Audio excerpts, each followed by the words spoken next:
Our segment Pet Pals is highlighting adoptable animals at the St. Joseph Animal Shelter. This week I met a dog named Leia who was looking for a forever home. News Press Now is back at the St. Joseph Animal Shelter. I'm joined with Aubrey Sylvie. Aubrey, who do we have here today? We have Leia. She is between 3 and 5 years old. She's like an adorable, squatty little pit bull. She clearly has had lots of puppies in her life, so she has weaned her last litter of puppies. She's been spayed, and she's looking for a home. All right. And how long has she been in the shelter for? Not too long. We've had her for a few weeks now.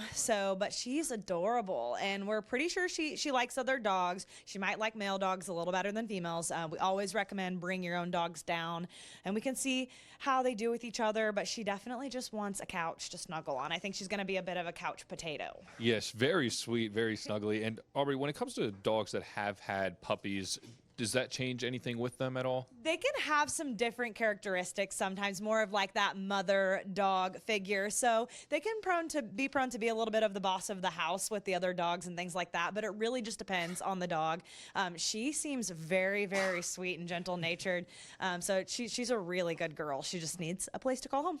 All right, and we were talking a little bit before your hours. You're going to be off on Christmas Eve and Christmas Day, but coming back the day after, can you remind people where they can pick up a dog like this? Yes, down on 701 Lower Lake Road, right off the Stockyards Expressway.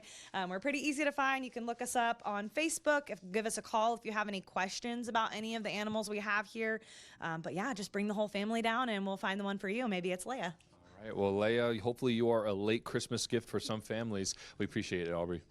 As another reminder, you can visit petforyou.com or Friends of the Animal Shelter of St. Joseph on Facebook to see available pets. And keep an eye out for next week's Pet Pals Pick of the Week.